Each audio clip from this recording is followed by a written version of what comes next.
chapitre 3, verset 8, la Bible dit « Le Fils de l'homme est apparu afin de détruire les œuvres du diable ». Nous avons dit les œuvres du diable, ce sont les actions, les influences, les stratégies et les attaques de l'ennemi qu'il utilise premièrement pour séparer l'homme de Dieu, deuxièmement pour détruire la destinée, troisièmement pour produire la souffrance, quatrièmement pour installer l'esclavage spirituel, cinquièmement maintenir les gens dans l'ignorance. Alors, notre premier sous-thème c'était la révélation de la lumière pour exposer les ténèbres.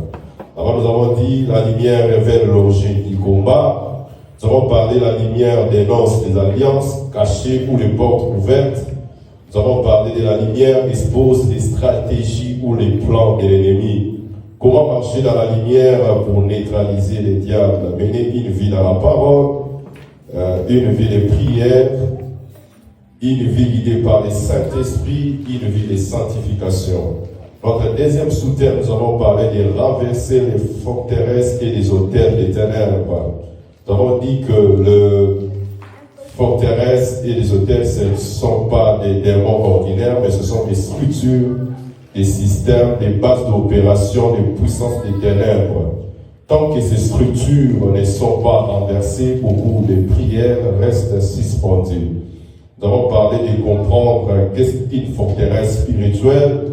Une forteresse n'est pas un démon, mais c'est un système de pensée que l'ennemi utilise pour limiter un enfant de Dieu. C'est une construction mentale que l'ennemi utilise comme base d'attaque.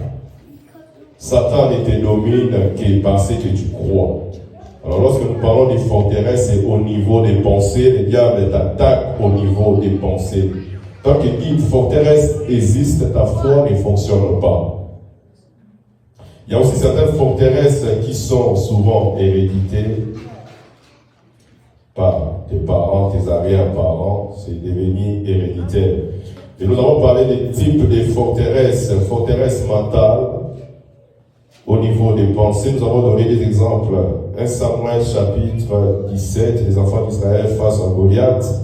Nous avons encore donné des exemples, Nombre chapitre 13, les 10 espions. Nous avons parlé d'autres formes, c'est forteresses sous forme émotionnelle. Nous avons parlé aussi des forteresses démoniaques. Au dimanche passé, nous avons encore parlé comment renverser les forteresses par la parole de révélation, par la vérité intérieure, par la repentance qui est le changement de mentalité, par les armes spirituelles, des déclarations, par des prières, des combats, des louanges. Tu refuses les mensonges du diable. Nous avons aussi parlé des autels. L'autel, c'est un lieu d'échange spirituel, c'est un point de contact, c'est un portail, une plateforme juridique où l'homme rencontre les esprits. Nous avons dit que l'autel parle, l'autel exige, l'autel influence. Nous avons vu quelques autels sataniques, autels des Baals dans la famille des Gédéons. Nous avons parlé des autels des Baals au Mont Carmel.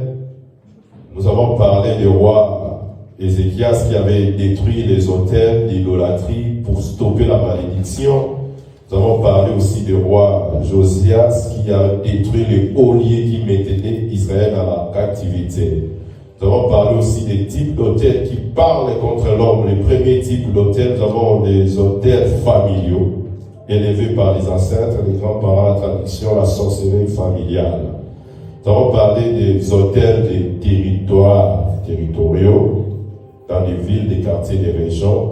Nous avons aussi parlé des hôtels personnels.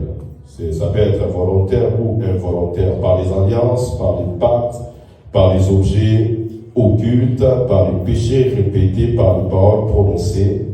Et nous avons dit comment renverser les hôtels des ténèbres, par la révélation, par les sangs de Jésus, par les faits de Dieu, par la parole de Dieu, par la prière, par la construction d'un autel à Dieu, après avoir démoli un autre autel. C'était ça le deuxième sous-thème pour aujourd'hui.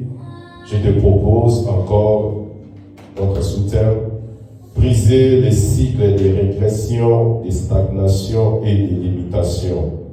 Notre sous-thème d'aujourd'hui: briser les cycles de régression, de stagnation et de limitation. Pour cela, je te propose 5 versets bibliques que nous allons lire cet après-midi.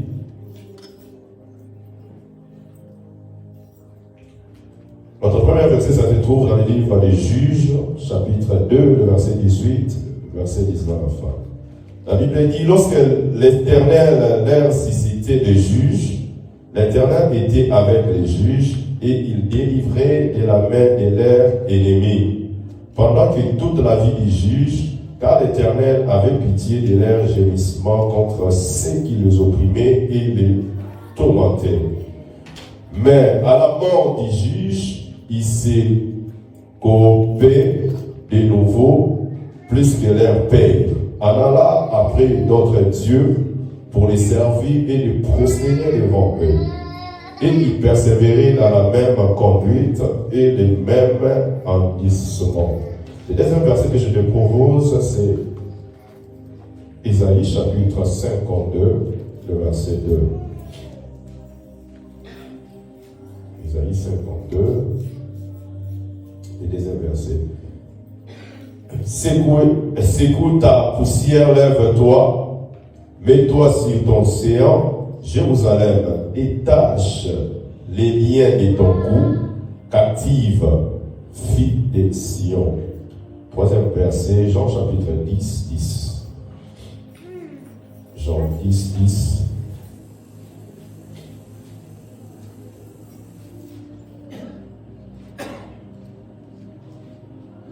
Jean 10, 10, la Bible dit, les voleurs ne viennent que pour dérober, égorger, détruire. Mais moi je suis venu afin que les débris aient la vie et qu'ils soient en abondance. Quatrième verset, Galates chapitre 5, verset 1er. Galates chapitre 5. C'est pour la liberté que Christ nous a franchis.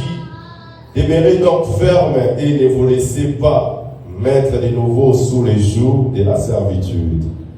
Isaïe chapitre 10, verset 27.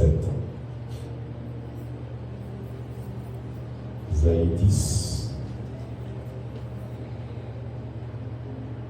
En ces jours, ton fardeau sera ôté dessus de ton épaule et son joug est dessous ton cou. Et la graisse fera éclater les joues. Amen. Voilà. Briser les cycles de régression, de stagnation et de limitation. Bien aimé, il existe des combats qu'on voit et des combats qu'on ne voit pas. Généralement, nous avons tendance d'attaquer et combattre ce que nous voyons. Qu'est-ce que nous voyons? La maladie, l'oppression, le blocage, ce qui ne voit de toi. Tu veux attaquer les sorciers, tu veux attaquer ce qui ne marche pas. Oui, c'est bien. Mais il y a aussi des combats que nous ne voyons pas. Ce sont des combats plus dangereux, plus hostiles, plus profonds. Ce sont des cycles spirituels. Un cycle, c'est une prison qui tourne, une saison qui revient, une force qui te ramène au même point. Donc c'est un chemin. C'est ce que nous appelons les cycles. Donc beaucoup de croyants, beaucoup de gens prient, beaucoup de gens viennent à l'église, beaucoup de gens jeunes prophétisent, mais dans leur vie, il y a toujours un chemin qui se répète. Malgré que tu es en train de prier, malgré que tu es en train de jeûner, mais tu es en train de vivre un chemin qui est déjà bien tracé. Tu tournes toujours en rond. Donc tu peux changer les pays, mais pas des résultats. Ce n'est pas les questions des pays. Ce n'est pas les questions des gouvernements. Les problèmes qui se posent, c'est les problèmes des cycles. Si tu te retrouves dans un cycle démoniaque spirituel, partout où tu peux être, rien ne changera. Tu peux changer de travail, mais les mêmes sabotages, rien ne change. Tu peux même changer de relations. La même chose est en train de continuer. Tu peux changer d'église, mais les choses ne changeront pas. Tu n'as pas toujours de progrès. Ce n'est pas question, non, le pasteur n'a pas l'option. Le pasteur n'a pas la puissance, non. Les problèmes qui se trouvent, c'est toi. Tu te retrouves dans un cycle. Alors c'est très important de combattre les cycles. Tant que tu ne vas pas combattre les cycles, rien ne changera. Tu vas attaquer, tu vas prier, tu vas gêner, tu vas donner les offrandes. Mais tant que tu ne vas pas combattre ces cycles invisibles, rien ne changera. Parce que tu ne combats pas une situation, mais tu combats un cycle qui est invisible. Alors, notre premier point, j'aimerais que nous puissions comprendre la nature profonde d'un cycle spirituel. Un cycle, c'est un programme spirituel, ce n'est pas un hasard. Ne pense pas ce qui t'arrive, c'est hasard, non. Ce n'est pas par hasard, non. C'est quelque chose qui est déjà proclamé. Le diable a déjà proclamé dans ta vie, a déjà bien tracé. À telle époque, la même chose te revient. La même chose revient. C'est déjà proclamé. Comme une répétition. C'est une proclamation répétitive. Juge, chapitre 2, le verset 19.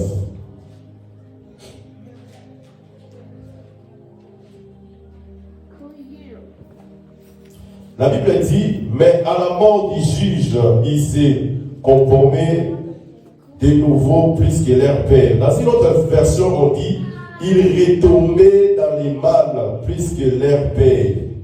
C'était devenu une répétition. Si tu lis bien le livre des juges, tu vas comprendre cela. À chaque fois, les enfants d'Israël, l'ennemi les menaçait, l'ennemi les attaquait. Alors Dieu suscitait un juge. Lorsque Dieu suscitait un juge, il était calme. Et après cela, lorsque le juge décédait, même malheur reprenait. Une répétition. Une répétition. C'était quelque chose qui était déjà proclamé. Ce n'était pas par hasard. Il savait déjà à telle époque, cette situation nous arrive. Ce n'était pas une faiblesse, mais c'était un programme démoniaque, cyclique. Donc ça part, ça revient. Il y a aussi certaines choses aussi dans nos vies qui partent, qui reviennent. Tu dois comprendre, non, ça c'est un cycle qui est déjà proclamé spirituellement. Alors le mieux à faire, il faut attaquer les cycles. Pourquoi cette maladie, ça part, ça revient? Pourquoi toi, seulement au mois de décembre, tu dois faire des accidents? Toi-même, tu es conscient, toi-même, tu le sais, moi, chaque décembre, je dois faire des accidents. Ça devient une répétition. L'année passée, décembre, accident. Notre année, décembre, accident. Une répétition bien proclamée par le monde des ténèbres. Dans les cycles, c'est un programme spirituel. Deuxième chose, un cycle, c'est une réclamation spirituelle. Si tu retournes à un cycle, c'est une réclamation. Luc chapitre 22, verset 31. Luc chapitre 22, verset 31.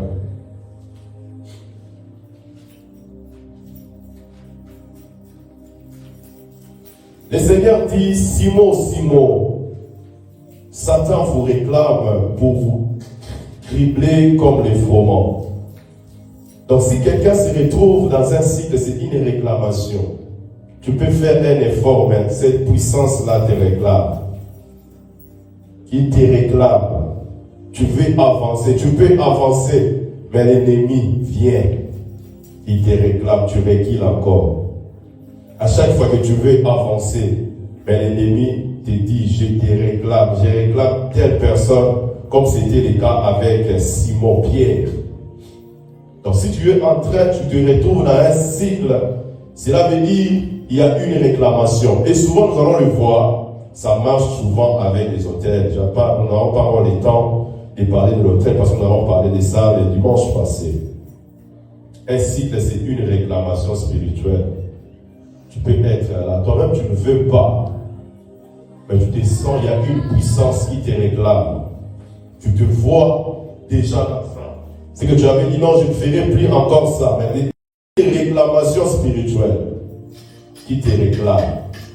Tu veux avancer, tu veux aller loin, mais dès qu'il y a cet esprit, dès qu'il y a des cycles, le cycle te réclame. Alors une autre chose, un cycle, c'est un chemin de captivité.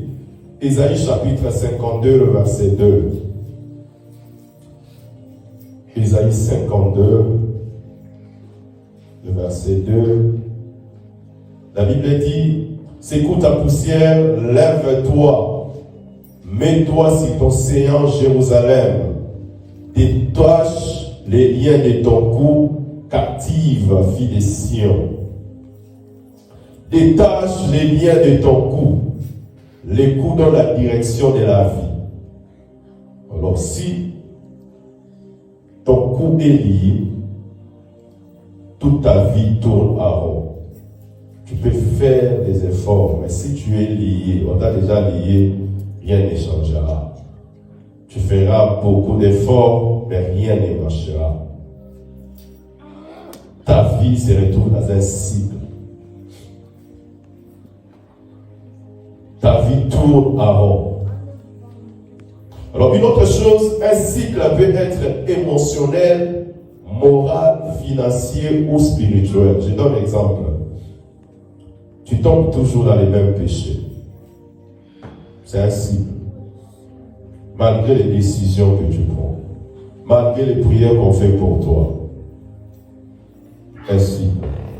Toujours retourner vers des relations toxiques. Tu étais dans telle relation, ça n'a pas marché, tu pars, même situation. Même situation. Cela veut dire un cycle. Toujours revenir aux mêmes dettes. Pas possible. Je suis arrivé. Dette et comment vivre. Cycle. Tu fais un effort de quitter des dettes, mais pas de problème. Toujours rester au même niveau de stagnation. Tu n'évolues pas, tu ne recules pas, tu es toujours sanctionné. Tu es toujours là, tu ne montes pas, tu ne descends pas. Cycle. Un cycle n'est pas naturel, mais spirituel. Alors tu ne peux pas briser ou combattre ce qui est spirituel par des méthodes humaines. Tu veux combattre les cycles, tu ne vas pas utiliser les méthodes humaines. Tu dois utiliser les méthodes spirituelles pour combattre les cycles.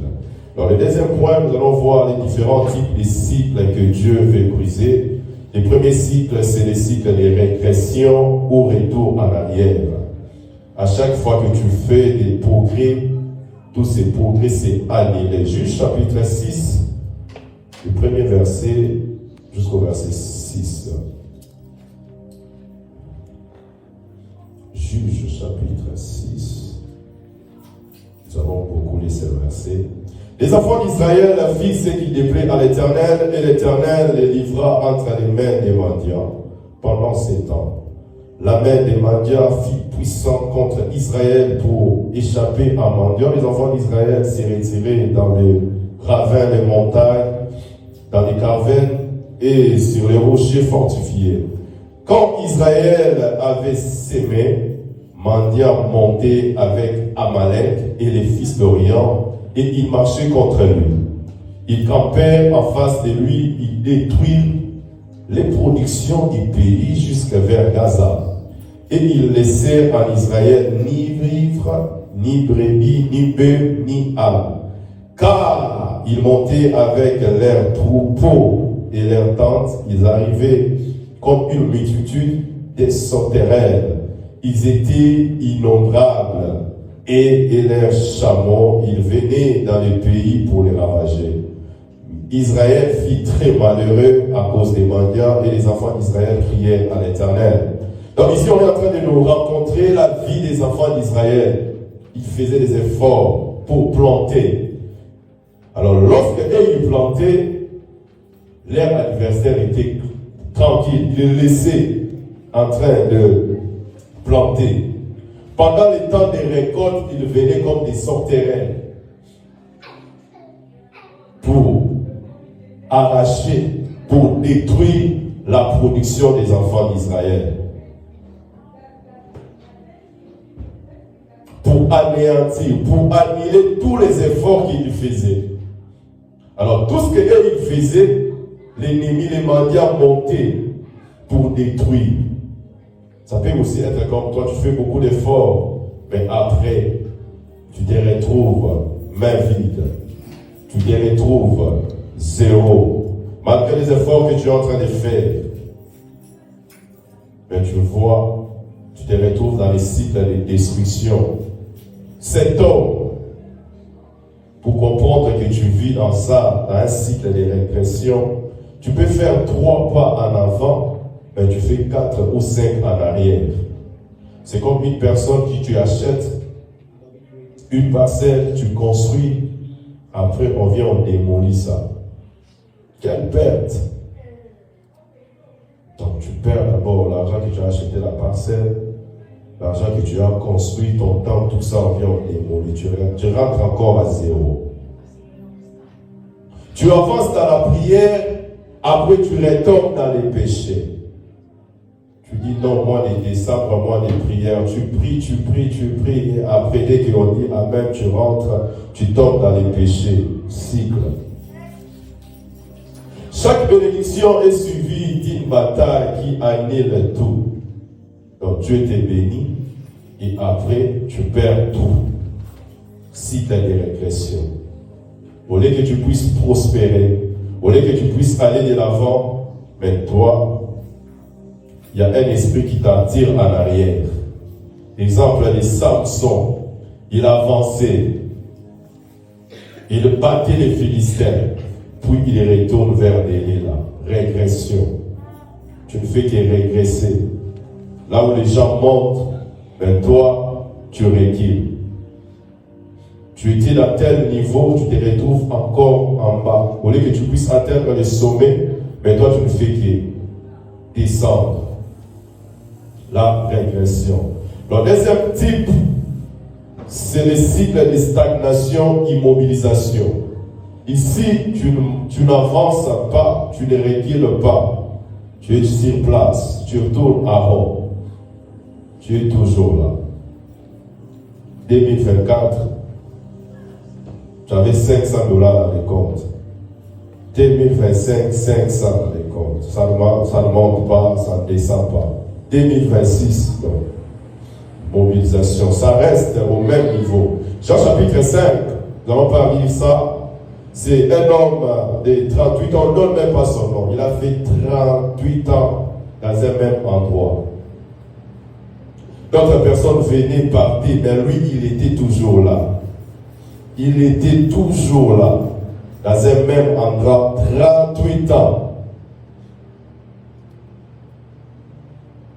Tu travailles, mais rien n'avance. Tu pries, mais rien ne change. Tu rêves, mais rien ne se réalise. Champion à ma rêve, le long à l'otaki, oui. Mais tu n'as jamais réalisé tes rêves. Tu es toujours dans un même niveau. Rien ne change. Tes projets n'évoluent pas.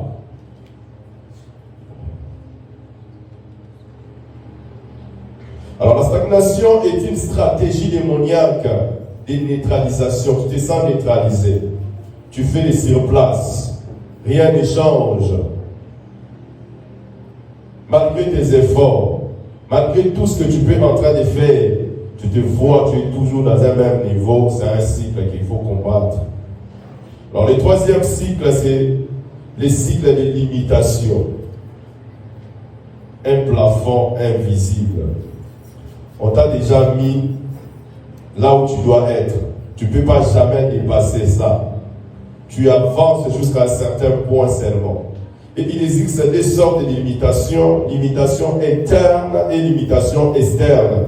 Limitation interne, nous avons vu ça les dimanches passés, ce sont des forteresses au niveau des pensées. Tu as toujours des pensées négatives. Et ici, au niveau des pensées négatives, des paroles négatives, tu as la peur. Toi-même, tu t'es déjà limité mentalement. Ça, si même je le fais, ça ne va pas marcher. Et nous avons la deuxième sorte, c'est le niveau externe. Les cycles de limitation, une malédiction, des autels, des esprits des familles.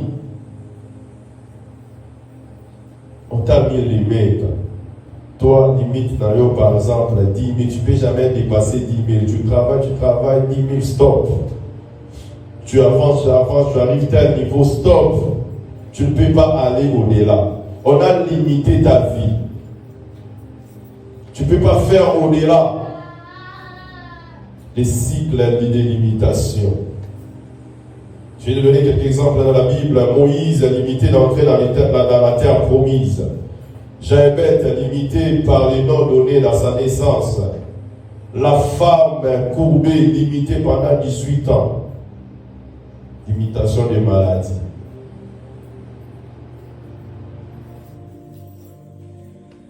Donc, ce sont les trois sortes de cycles. Je viens de dire cycle de régression, cycle de stagnation, cycle de limitation. Limitation, ça peut être au niveau interne mental, ça peut être externe par la malédiction, par les autels, par les esprits familiales. Et là, ce qui est important, il faut savoir l'origine des cycles spirituels. C'est ça ce qui fera le troisième point. Nous devons connaître l'origine des cycles spirituels. Première origine, les paroles négatives. Proverbe chapitre 6, verset 2. Proverbe chapitre 6, verset 2.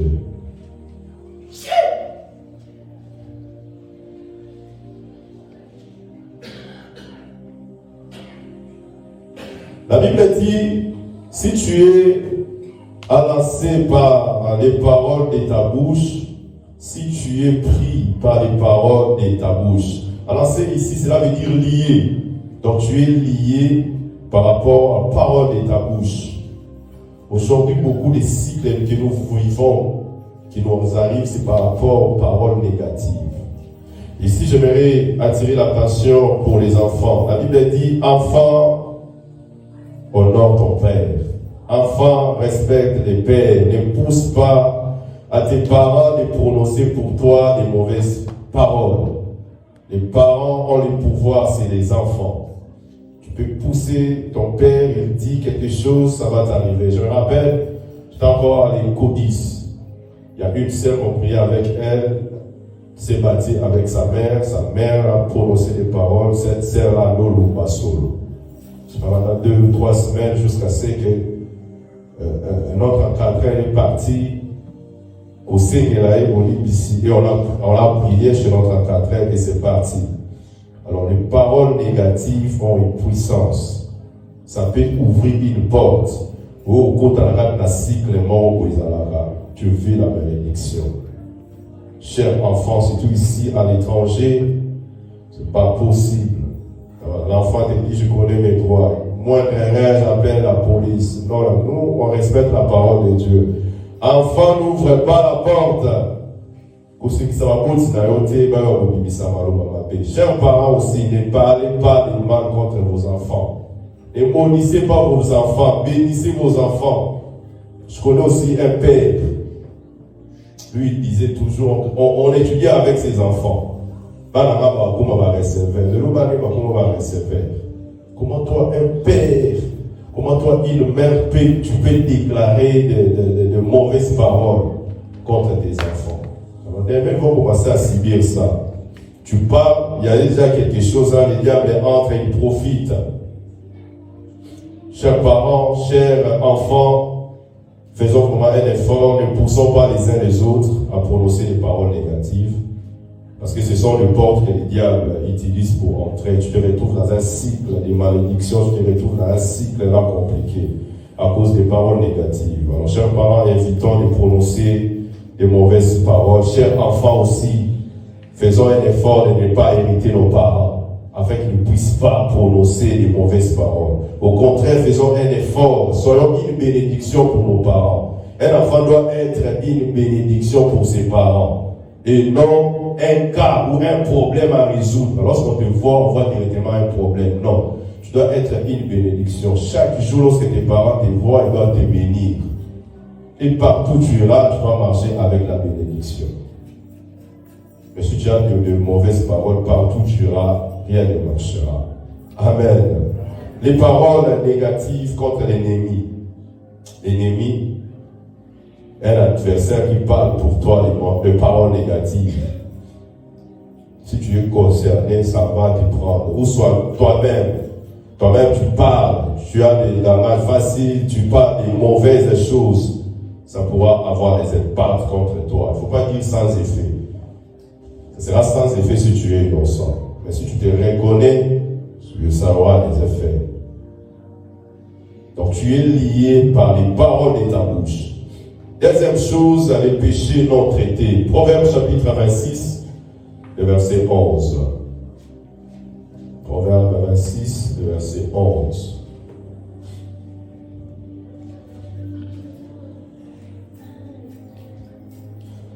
La Bible dit, comme un chien qui retourne à ce qu'il a vomi, ainsi un insensé qui revient à sa folie. Le péché non traité. Tu fais un péché, tu dis je délaisse cela, après tu rentres encore. Cycle démoniaque. Tu rentres à ce que tu avais vomi. C'est parmi les portes qui ouvrent, qui fait que les cycles puissent avoir les pouvoirs contre toi. Dans le troisième point, les autels familiaux.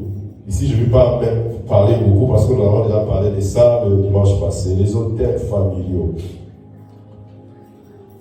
Il y a des autels qu'on enlève dans nos familles. Peut-être par nos grands-parents, par nos parents.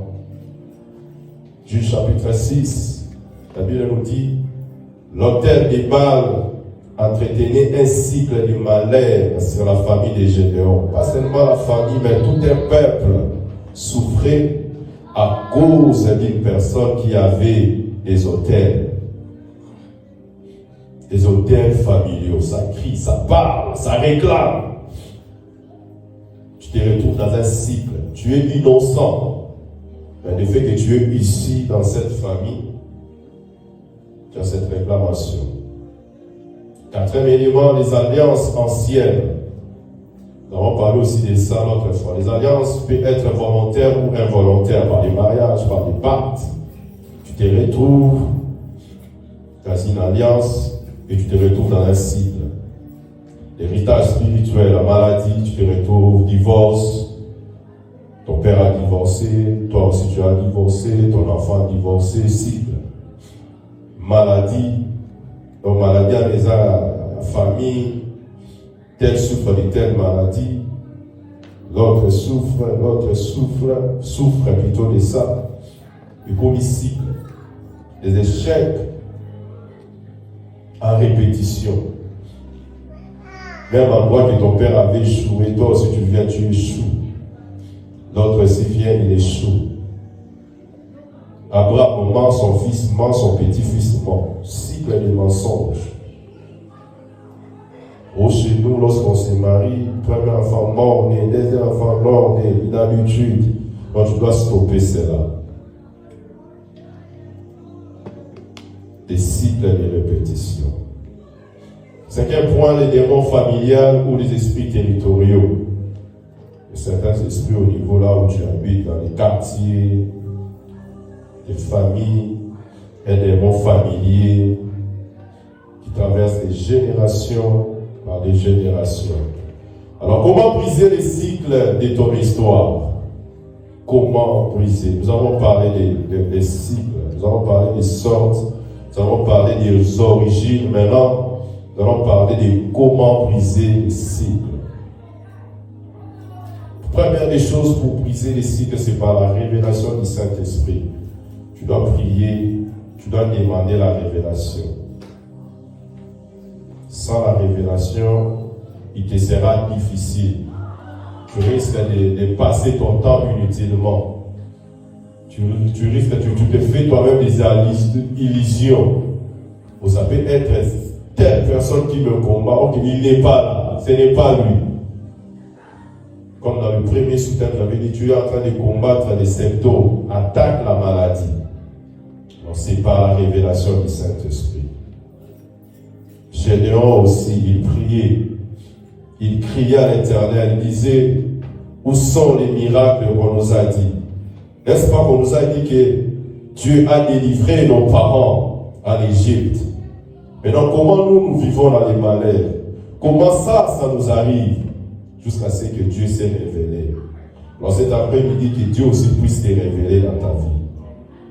Que Dieu puisse te révéler.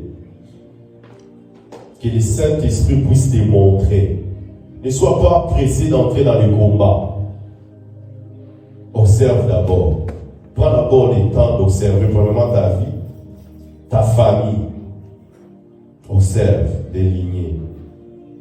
Tu as tel ne s'est pas marié. Oh, il y a certaines personnes qui ne sont pas mariées, ce n'est pas manque d'argent, mais des cycles, des hôtels qui les réclament. Alors tu dois d'abord observer très bien. Et tu pries Dieu qu'il puisse te révéler.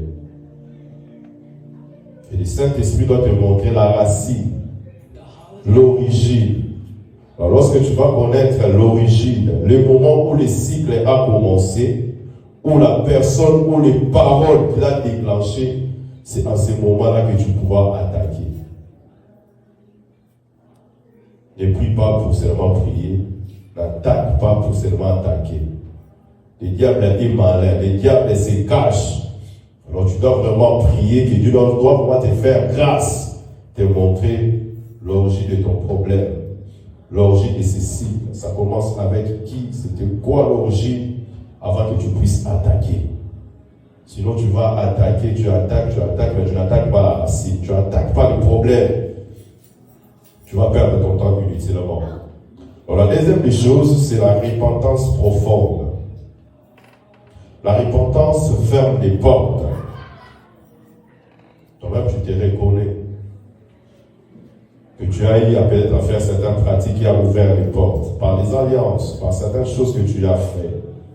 Tu dois avoir un cœur sincère devant ton Dieu. Tu ne dois pas garder ton cœur. Tu ne dois pas être incrédible. Mais tu dois passer par la repentance. Tu dois te décider d'abandonner et cela va fermer les portes. La repentance retire au diable les droits légaux. Dès que tu te réponds, le diable n'a plus encore les droits sur ta vie. Le diable n'a rien à voir. La repentance, c'est une arme de la guerre. C'est bon de chasser les démons, mais si toi-même tu ne passes pas par la repentance, au Bétamaboko, au Sala 21 jours de prière, rien ne changera. Tu sais ce que tu as fait, ou Dieu peut te révéler, tu dois te répondre. Si c'est nécessaire, répands-toi. C'est déjà là. Dès que tu t'es réponds, le diable n'aura plus la puissance sur ta vie. La troisième chose, tu dois renverser les autels. Souvent les cycles marchent avec les autels. Nous avons dit qu'il y a des autels qui parlent, il y a des autels qui nous réclament. Alors le mieux à faire, il faut renverser. Tu ne peux pas briser un cycle sans détruire l'autel qui l'alimente. Souvent les cycles sont alimentés par les autels. Alors tu dois le détruire, comme nous avons dit, je crois, dans Jérémie chapitre 1er verset 10 le dimanche passé. Là on nous dit de détruire et anéantir.